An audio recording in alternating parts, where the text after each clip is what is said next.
right, so I have a little bit of time at the end of my day here, and I want to start looking at this trailer that I just purchased and the interesting stuff that's on the trailer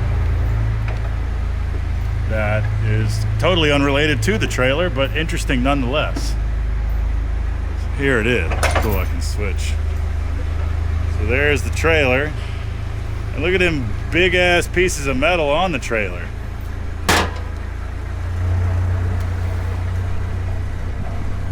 So this is a 2021 Lamar 14,000 pound trailer. Gooseneck deck over 25+5 with the mega ramps. This trailer is kind of special. This trailer belongs to the cousin of Justin, one of the owners of Noke Van. And for those that may or may not know because of watching the channel, Noke Van's warehouse used to be right there. In fact, you would not have been able to see the mountain because it would have been right here, and it's gone. It burned down, and this trailer was parked outside of their warehouse the night it burned down, and you can see it caught a little damage. So these 2x6 deck boards, I guess a big burny piece of the building landed right in the middle of the trailer deck and set it ablaze. It burned out a good portion of the middle of the deck, and you can see back over there it burned up some of the wiring. So I'm gonna have to rewire part of this trailer. But because of the damage and because the owner was motivated to get some cash for it, I bought it for pretty cheap for obvious reasons. And this back ramp here is bent. That one in particular caught a big piece of debris and it bent the corner. This one seems to be okay.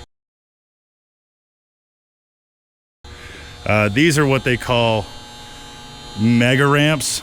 When they're folded up like this, it actually adds 5 feet of deck space, and then you fold it down and you got a nice long ramp to drive equipment or whatever up on there. Tires look to be in decent shape. None of them are the same kind of tire, which is strange, and one of them's kind of worn weirdly.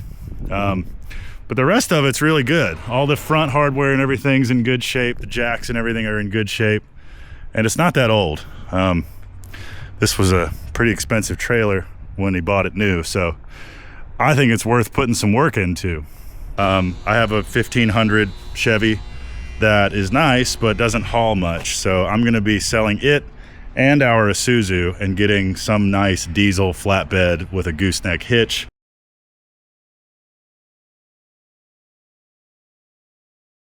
Making this trailer our primary pickup and delivery unit, not only for big metal projects that we build here, but maybe if I alter the ramps the right way, it will work as a 2-car trailer that I can take 2 drift cars to the track with. So all that being said, great, that's the trailer, but you might be wondering what these pieces of metal are. These pieces of metal, i.e. giant I-beams, were part of the ceiling structure in the Noke Van warehouse that burned down. Yes, they used to be straight. Can you imagine the amount of heat that would have been necessary to twist these I-beams up like this? I mean, just nuts. Absolutely nuts. So we had the demo contractors set these aside because they're just so cool. I mean, look at these things. They are rad. So we're gonna do some kind of sculpture with these. We don't know how or what or why, but Riverdale's really cool, and we want to do more large-scale sculpture work around at various maybe key areas. And these one-of-a-kind, crazy fire-bent I-beams are great starting points for sculpture. I've got the little forklift that could, and I've got some chain and a pick point. So I'm gonna see what it takes to move these things.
All right, so here's what we're left with. There's some savable deck boards back in here, but if we're gonna do it, I think we might as well do it all. The big thing is these self-tapper screws, right? They're giant Torx, like T30 self-tapping screws. You know, there's no easy, obvious way that I'm seeing to reuse the holes somehow. I'm gonna have to cut a lot. You know, the wood has closed in around these screw heads, and you might be able to take the air gun and blow down in there to clean out some of the debris in the Torx head of the screw. But I am worried that I'm gonna have to do some cutting. I may end up having to jump in here with a chainsaw and cut it at certain points, and then just come up underneath the remaining deck board and cut the screw flush.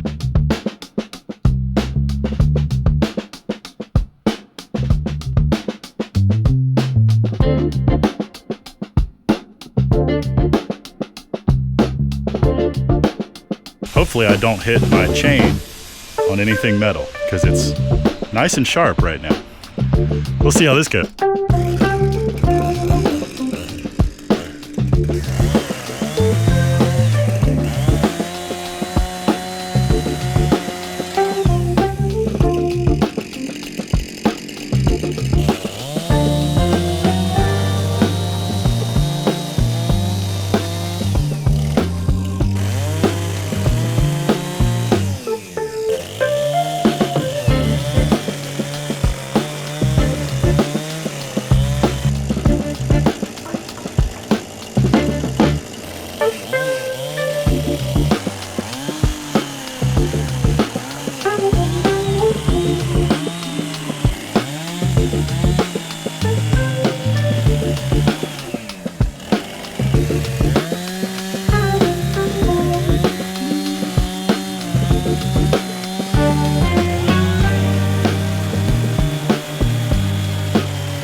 I did some stuff today that I didn't film.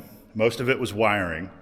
So I have successfully rewired this trailer. By rewire, I mean there was a 6-foot section of the main loom inside this first I-beam that was burnt. So I cut it. There were 5 wires inside. So I grabbed 5 color-coded wires from my collection of wiring over there. Soldered and heat shrinked everything, and then wrapped the entire thing with electrical tape. So kind of reloomed it. You know, professional wiring people would have put a whole sleeve and fancy heat shrink and all that, but it's pretty good. There's heat shrink, there's electrical tape, well, that's it. But everything works now. So we have running lights, we have trailer brakes, we have turn signals, all the stuff, which is a monumental achievement. Here, I'll show you. So lights on, hazards. So we've got running lights down the side of the trailer, turn signals in the middle of the trailer, which is really nice, running lights and brake lights out the back. Well, those are doing something weird, but it's all good. And we even have a working license plate light. How about that? But yeah, all of these lights work. Considering this is a trailer that was set on fire and crushed by a building, I'd say that's a pretty good achievement. And I'm sure by now you've noticed the giant collection of pressure-treated 2x8s sitting on top of the trailer.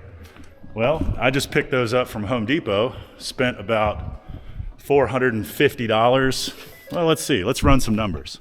So I'll tell you everything that it cost for me to redeck a 25-foot deck over trailer.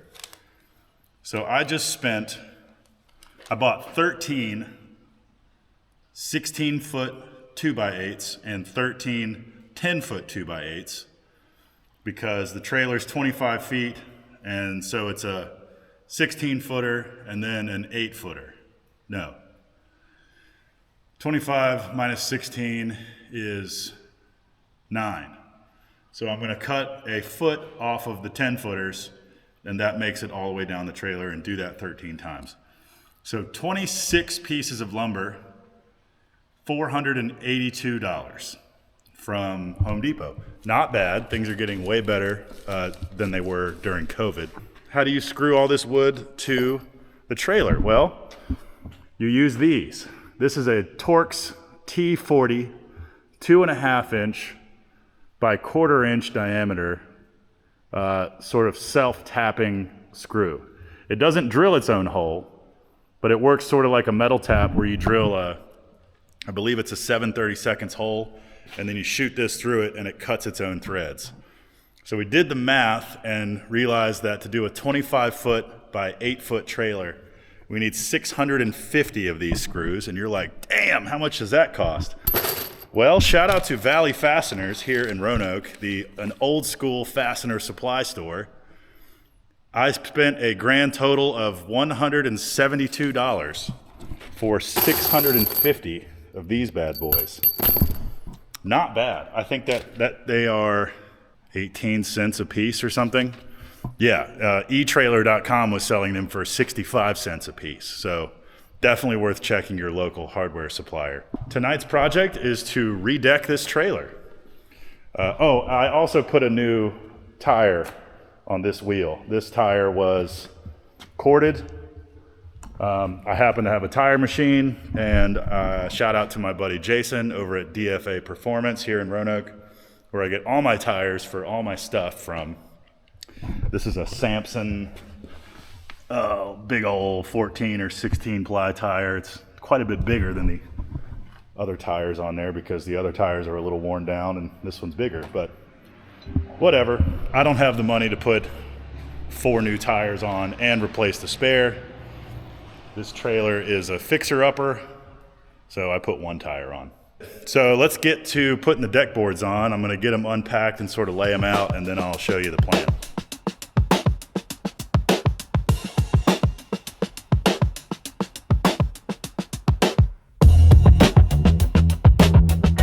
So here's basically the plan. This is a 16-foot 2x10, and this is a 10-foot 2x10. And there's 2 spots on the trailer that have double stringers. These are 3-inch C-channels. And so this is meant to be where the seam is in between these guys. So the 16-footers need to be trimmed that much, and the 10-footers need to be trimmed that much. So then it'll be a 16 mated to a 10, and then we'll reverse it. We'll do a 16 mated to a 10, so the seams jump left and right on the trailer. That's how it was, makes sense. And I'll just have to figure out some spacing. I might just do like a 1/4 inch or something spacing, and then I'll work to the middle. And I believe the middle board on the other trailer was narrower. It was like a 2x6 or something. So I might have to I'll have to rip one of these down on the table saw to do that middle board. All right, so the short ones, 10-footers get cut to 110, and the 16-footers get cut to 189. 16-footers get cut to 189. All right, do some snipping. 189.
All right, well, the time lapse died, of course, but look at this.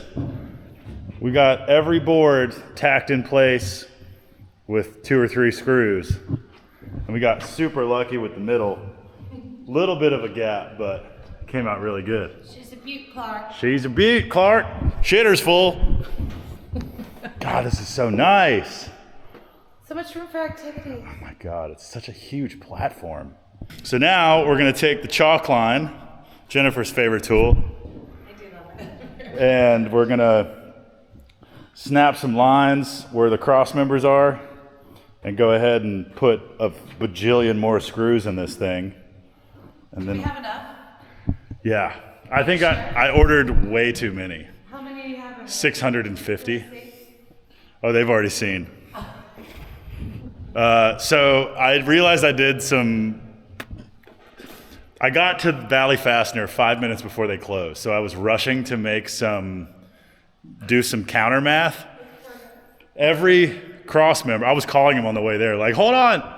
Every cross member is about 16 inches across, or 16-inch spacing, but there are not screws in every cross member, so I have twice the amount of screws that I actually need.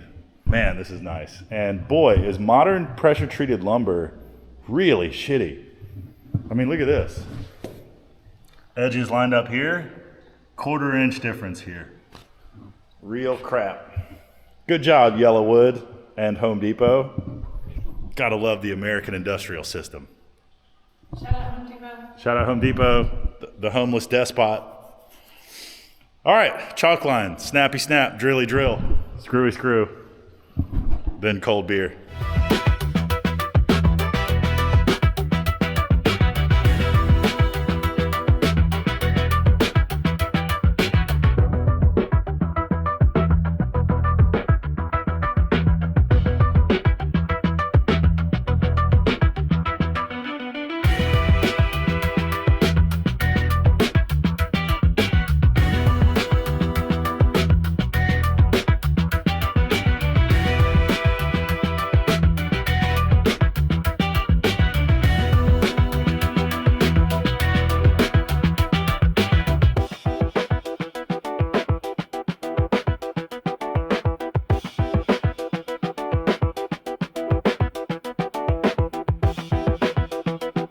Hey guys, I just want to jump on here real quick with jackhammering in the background to say thank you for all the years of support on YouTube and social media. Obviously, we've had a very big break in releasing content over the last few months, and that is because my dear friend Walker Hooper no longer works here full-time. So the burden of editing videos has fallen on yours truly, and as you may have guessed, I've had other things to keep me busy, but gonna try to get more videos out. This is obviously one of them, and then I've got another one in the works. Either it just came out before this one or it's gonna come out right after this one. So at least 2, including this one, on the near horizon. So thank you so much. Sorry for the jackhammering, but that's what's going on in Riverdale right now. So anyway, thanks for watching this video, and I'll see you on the next one.